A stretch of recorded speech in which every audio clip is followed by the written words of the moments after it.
बढ़ करके मेरे साथ बोलिए, बजरंग बली की, बजरंग बली की, बजरंग बली की। आप देख रहे हैं देश लाइव, देश की आवाज।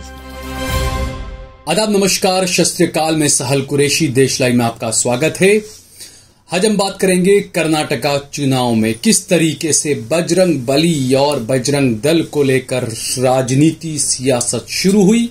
नरेंद्र मोदी किसी को भी किसी से भी जोड़ देते हैं। बात हो रही थी बजरंग दल के दंगाइयों की, लेकिन नरेंद्र मोदी ने उन्हें जोड़ दिया बजरंग बली के साथ। उसके बाद में एक अलग तरह की राजनीति शुरू हो गई। कांग्रेस पार्टी ने कहा कि हम कई जगहों पर बजरंग बली के मंदिर बनाएंगे, और उसके बाद अब खबर आ रही है कि धर्म के नाम पर जो टिप्पणियां की थी सुप्रीम कोर्ट ने, और उसके बाद सुप्रीम कोर्ट की सुनवाई जो चीजें हुई, उसके बाद अब कांग्रेस पार्टी नरेंद्र के खिलाफ चुनाव आयोग पहुंच चुकी है शिकायत लेकर। जुड़े हुए एक मामले को लेकर चुनाव प्रचार में किस तरीके से धर्म का इस्तेमाल होता है, देवी देवताओं के नामों का इस्तेमाल होता है, इसको लेकर कांग्रेस पार्टी पहुंची है चुनाव आयोग में। और मुश्किलें हो सकता है बढ़ जाए यहां पर नरेंद्र मोदी की और बीजेपी की। इस बारे में हम आपको विस्तार से बताएंगे, लेकिन उससे पहले अगर आपने हमारा चैनल देश लाइव सब्सक्राइब न किया हो तो हमारे चैनल को जरूर सब्सक्राइब कर लें। सोशल मीडिया के तमाम प्लेटफॉर्म्स पर, फेसबुक पर, ट्विटर पर, इंस्टाग्राम पर आप देश लाइव के पेज को फॉलो करें। सहल कुरैशी और सहल कुरैशी ऑफिशियल पेज को भी जरूर फॉलो करें। हमने हमारा नंबर भी दिया हुआ है, हमारा ज्यादा से ज्यादा समर्थन करें। आप अगर फेसबुक पर हमारा वीडियो देख रहे हैं तो ज्यादा से ज्यादा स्टार बटन दबाकर भी हमारा सहयोग करें। तो हम बात कर रहे हैं नरेंद्र मोदी। इंदिरा और नेहरू की नकल हमेशा करते हैं, ऐसा लग रहा था, लगता है और कर भी रहे हैं। लेकिन ऐसा लगता है कि इंदिरा और नेहरू की नकल करते करते मोदी अब डूबने लगे हैं। एक तरफ तो ये पिछले 70 सालों को लेकर नेहरू को, इंदिरा को, कांग्रेस को गालियां देते रहे, लेकिन दूसरी तरफ इनके अंदर की मंशा ये थी, भले ही नेहरू और इंदिरा को गाली देते रहे, गाली देते नहीं थकते, लेकिन हकीकत यही है कि उनके जहन में इंदिरा और नेहरू की तरह ही लोकप्रिय होने का एक और प्रभावशाली बनने का उनका ख्वाब हमेशा से रहा है। हमेशा वो यही कर रहे थे। लेकिन इंदिरा को जिस तरीके से अयोग्य करार दिया गया था अदालत की तरफ से, तो हो सकता है आने वाले दिनों में भी ऐसा कुछ हो जाए, क्योंकि सुप्रीम कोर्ट की मौजूदा जो टिप्पणियां हैं और इंदिरा को जब घोषित किया था, अयोग्य घोषित किया गया था, ये दो चीजें ऐसी थी जो देश के लोकतंत्र को काफी मजबूती देने वाली थी। ये चीजें, क्योंकि पिछले दिनों हमने देखा कि सुप्रीम कोर्ट की तरफ से यह कहा गया कि धर्म को जब तक सियासत से जोड़कर देखा जाएगा तब तक, यानी देश का बेड़ा गर्क होता रहेगा, समझ लो। ये इसका वो एक तरह से माना जाए कि जो हेड स्पीचेस जो लोग देते हैं, तो ये इसीलिए होता है क्योंकि धर्म और राजनीति को साथ में जोड़कर रखते हैं, करते हैं। ये सुप्रीम कोर्ट की तरफ से ये टिप्पणी की गई थी, और उसके बाद एक बयान आया। कांग्रेस पार्टी ने अपना घोषणा पत्र जारी किया और कहा कि अगर हम सत्ता में आते हैं कर्नाटक में तो हम बजरंग दल पर बैन लगा देंगे, और पीएफआई का भी उसमें नाम शामिल था। पीएफआई पर भी हम बैन लगाएंगे, ये कहा था कांग्रेस पार्टी ने। अब इस बात को नरेंद्र मोदी को यह बात हजम नहीं हुई, क्योंकि गुजरात दंगों में बजरंग दल का, वीएचपी का क्या किरदार था, नरेंद्र मोदी का कैसा समर्थन था बजरंग दल और वीएचपी को, ये पूरी दुनिया जानती है। तो नरेंद्र मोदी को यह बात हजम नहीं हुई। हालांकि यहां पर हमने अक्सर देखा कि बजरंग दल के कई गुंडे किस्म के लोग किस तरीके से हंगामा करते हैं, आतंक मचाते हैं, ये पूरी दुनिया ने कई सारे अलग अलग वीडियोज में देखा।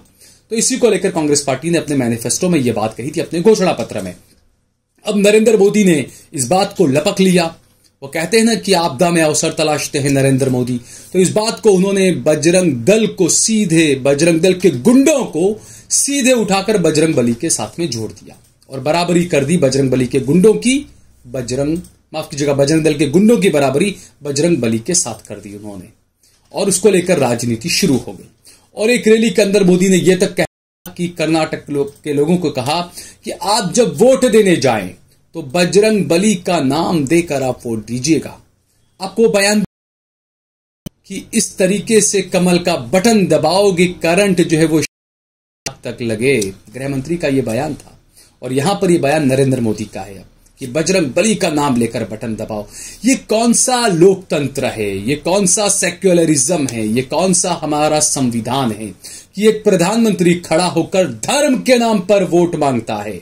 क्या वो सिर्फ हिंदुओं का प्रधानमंत्री है?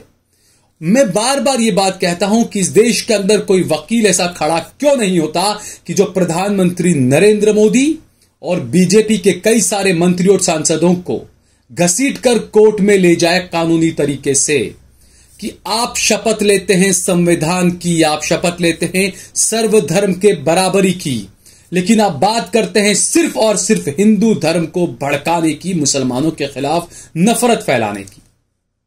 इस बात को लेकर हमेशा मैंने अपनी कई खबरों में यह बात कही है कि ऐसे नेताओं के खिलाफ बिल्कुल कार्रवाई की जानी चाहिए, कोर्ट में इनको घसीटा जाना चाहिए। क्योंकि जब आप शपथ लेते हैं संविधान की, आप जो बातें उसमें जो अल्फाज कहते हैं वो सर्वधर्म के लिए होते हैं, वो किसी एक धर्म के लिए नहीं होते हैं। लेकिन अगर आप बात में ये जीतने के बाद ये जो हरकतें करते हैं तो यकीनन आप डिस्क्वालीफाई हो सकते हैं। जो वकला हैं वो अच्छे तरीके से जानते हैं कि ऐसे नेताओं को डिस्क्वालीफाई करवाया जा सकता है कोर्ट के माध्यम से। तो ये बात मैंने हमेशा कही और ये होना भी चाहिए, चाहे कोई भी नेता हो। मैं यह नहीं कह रहा हूं कि सिर्फ बीजेपी या कोई भी नेता जो धर्म के नाम पर नफरत फैला रहा है, कोई भी नेता जिसने जो संविधान का जो शपथ लिया जीतने के बाद, जो सांसद बने या विधायक बने, तो उनके खिलाफ कार्रवाइयां की जानी चाहिए। और इसकी शुरुआत मुझे लगता है वो कहते हैं ना श्री गणेश, कांग्रेस पार्टी ने शायद कर दिया है। कांग्रेस पार्टी ने नरेंद्र मोदी के खिलाफ चुनाव आयोग में एक अर्जी दी है। बजरंग बली पर दिए मोदी के मौजूदा बयान को लेकर कांग्रेस पार्टी ने कहा है कि देवी देवता के नाम पर वोट मांगना आरपी एक्ट का उल्लंघन है और इसी को लेकर नरेंद्र मोदी के खिलाफ कांग्रेस पार्टी ने चुनाव आयोग का दरवाजा खटखटाया है। अब देखना यह है कि चुनाव आयोग पिछले कई चुनावों में बीजेपी का किस तरीके से पिछलग्गू बना रहा, यह आरोप लगे। अब ऐसे में क्या चुनाव आयोग नरेंद्र मोदी के खिलाफ कोई कार्रवाई करेगा? यह बड़ा सवाल है। क्या यह मामला भी सुप्रीम कोर्ट में घसीट कर ले जाया जाएगा? यह भी बड़ा सवाल है। लेकिन मौजूदा वक्त में यह देखा जा रहा है कि कर्नाटका के अंदर बीजेपी की दाल पतली नजर आ रही है। जी मैं मांस नहीं कहूंगा, वो खाते नहीं है ना, वो बीफ की बात छोड़िए आप, तो दाल फिलहाल पतली नजर आ रही है। कुछ लोग मेरे अच्छे दोस्त हैं, कुछ मेरे हिंदू दोस्त भी, वो कहते हैं कि हमें मांस जो होता है पतला पानी जैसा जो गोश्त बनता है हमें अच्छा लगता है। तो बहरहाल हम दाल पतली की बात कर रहे हैं कि दाल पतली हो गई है बीजेपी की और इसी वजह से हिंदू मुसलमान की राजनीति वहां पर जोर पकड़ रही है। इसी वजह से अमित शाह के बयान आप उठाकर देख लीजिए। नरेंद्र मोदी तो काफी बौखलाए हुए बयान देते हुए नजर आ रहे हैं इस वक्त कर्नाटका के अंदर, जबकि प्रियंका गांधी इस बार काफी धारदार नजर आ रही है। वहां पर वो लगातार कई रैलियों में नरेंद्र मोदी पर ऐसे मुद्दों को लेकर हमला कर रही है जिसका असर जनता में नजर भी आने लगा है। और जो मौजूदा जो सर्वे आए हैं उसके अंदर भी ये बात साफ नजर आ रही है कि बीजेपी की दाल पतली हो रही है। और यही वजह है कि जो आरोप लगते हैं बीजेपी पर हमेशा से कि हिंदू मुसलमान, कब्रिस्तान, पाकिस्तान, शमशान, ये वो 6-7 अल्फाज हैं, अगर इन्हें हटा दिया जाए तो बीजेपी के बड़े से बड़े नेता जो 45 मिनट तक जो भाषण करते हैं वो 5 मिनट भी अपना भाषण नहीं दे पाएंगे। अगर ये 5-6 अल्फाज हटा लें, अगर आप नेहरू हटा लें, गांधी हटा लें, मुसलमान हटा लें, कब्रिस्तान हटा लें, शमशान हटा लें और पाकिस्तान हटा लें, तो ये इनके पास में ये 5-10 मिनट का भाषण भी ये लोग नहीं कर पाएंगे। और इसीलिए जब आपने 5 साल राज किया कर्नाटक के अंदर, माफ कीजिएगा 3.5 साल आपने राज किया, क्योंकि पहले जो 1.5-2 साल जो थे कांग्रेस की सरकार थी, तोड़ मरोड़ कर पैसा देकर जो भी आरोप लगे और जो तमाम चीजें हुई, खरीद फरोख्त हुई विधायकों की, या जो भी सत्ता गिरा दी गई, सरकार गिरा दी गई थी कांग्रेस की, और कुमारस्वामी जो मुख्यमंत्री थे उन्हें अपने पद से इस्तीफा देना पड़ा और उसके बाद में बीजेपी ने सरकार बनाई और 3.5 साल से वहां पर बीजेपी की सरकार थी। लेकिन कोई काम क्या बीजेपी के पास में ऐसा नहीं था जिसको लेकर वो जनता के बीच में जाकर बताए कि हमने ये काम दिया, में आप वोट करें। कोई काम वहां पर मोदी नहीं गिनवा रहे हैं, वहां पर सिर्फ अली, बजरंग बली, ये तमाम चीजों पर वोट मांगा जा रहा है। तो देश की जनता के असली मुद्दे क्या हैं? प्रियंका गांधी की रैलियों में ये मुद्दे सुनाई दे रहे हैं। प्रियंका गांधी जनता से सीधे कनेक्ट कर उन्हें ये बातें बता रही है कि असली मुद्दे महंगाई हैं, बेरोजगारी है, हैप्पीनेस इंडेक्स में हम लोग कहाँ हैं,